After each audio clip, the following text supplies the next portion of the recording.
Like nearly any problem on earth, whether it's men's mental health, whether it's women's mental health, no matter what it is, whether it's crime, no matter what it is, how do you fix the problem?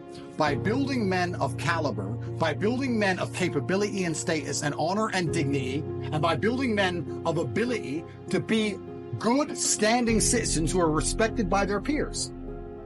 All of it comes back to improving men. All of it. Every single problem you can possibly name, it comes back to building strong men of capability who are respected. That's all. It's the baseline of humanity. Men always has been the baseline of humanity. And that's why nearly every problem we can name, all of them are in a direct negative correlation with masculinity. As masculinity plummets, all this garbage is going up through the roof. Is that a coincidence? Absolutely not, really not. It's you can literally see it with a graph, and you can see it happening. Saving the way men think and operate, growing a new generation of men who understand they have duty to themselves, their last name, and God, literally saves the world. All of it. Women respect men who stick by their principles and their beliefs, and the principles and beliefs of a man are always to do what he is supposed to do regardless of how he feels. You must train when you don't feel like training. You must protect when you don't feel like protecting. You must be a good man. And when you're actually a truly good man and a high value man, this is something I absolutely realized in jail. I have no problem suffering if the people I love are not suffering. My children are taken care of. The women I love are taken care of. My mother is taken care of. Everybody around me is fine. Even if they've removed me from my life and locked me in a jail cell, everybody I love is taken care of and is protected and is living good. I must suffer because I am a man. I am the head of my empire. I'm the head of the clan. Of course, I will suffer, but the people I love are not suffering. When you're a man, absolutely you're right. It is our job to suffer so the people around us do not suffer. And that's why if you're a man and you're waking up every day and you're not trying your very best to be important or upgrade yourself or upgrade your character, or you're lacking motivation, then you have a serious problem, because it is your job to be capable of dealing with the insurmountable pressure which God is going to put upon you so that when you suffer, everyone around you does well. Our lives are set up that even if they throw us in a dungeon today, everybody we love will be okay forever. And that is what's most important. That's the most important thing. That's success. And that was absolutely comforting in jail when we discussed that. And we said, everyone we love is okay. You and I just have to make it through this. And that's absolutely and utterly comforting. And if you're a man sitting at home right now, you need to sit and say, okay, if they plucked me from my life, if they picked me up and threw me in a room and locked me in a jail cell. Which can happen. Which can happen to anybody, especially as they continue these matrix attacks on masculinity as a whole. Would your wife have a roof over her head?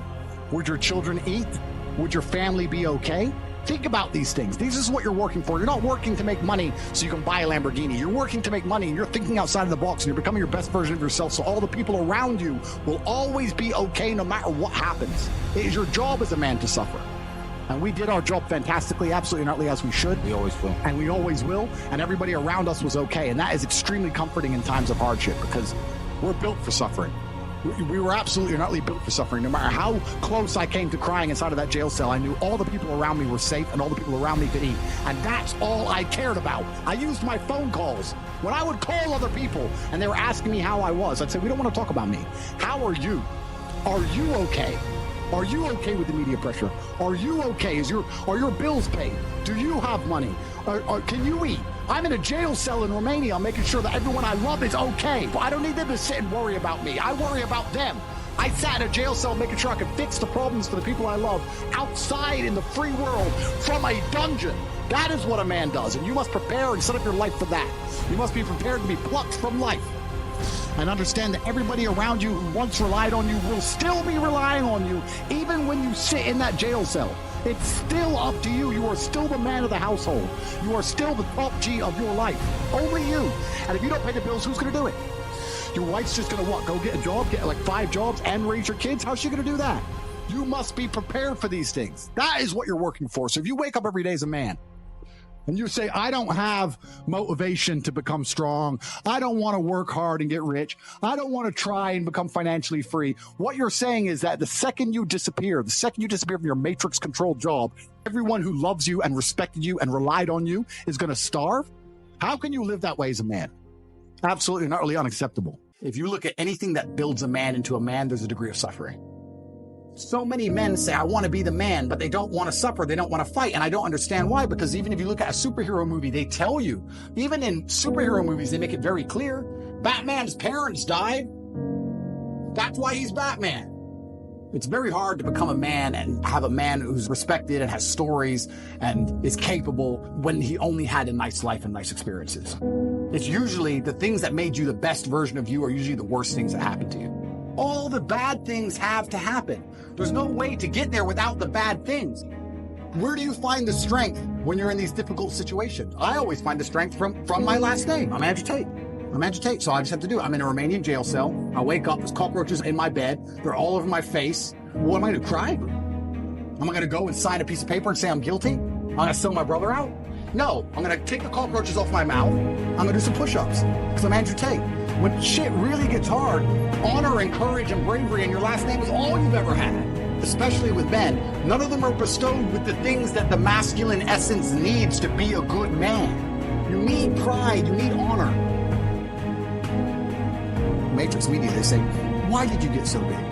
Because I'm telling the truth. I'm telling the truth, which every man knows is intrinsically true in his heart, because God has instilled him with a basic degree of morality of right and wrong. I'm saying things to a 17-year-old boy, and he's going, he makes sense. I get it. Everything I was told so far just didn't quite click, but this does. And that's what they're so scared of. I was talking about this the other day. I was talking about how I have a pet peeve, and one of my pet peeves is painkillers. And I was being typical me, and I was going over the top. I was discussing with this guy. This guy said, "Do you want aspirin?" I said, "There's no aspirin in my house." And he said, "Why?" I said, "Brother, you are not facing 1% of the life difficulties I am facing. Think about it. No government's trying to lock you up. Matrix isn't after you. They're not trying to frame you. Nobody wants you dead. When God finally gives you a tiny headache, to give you something to show you're half a man, a little bit of resilience, you pussy out and take an aspirin. You just have a headache. Just have a headache. And not only just have a headache and don't mention it, because I don't care. There's no need to talk about it. Nobody needs to know. What do you want? Do you want therapy? You want sympathy? Nobody cares you have a headache. Shut up.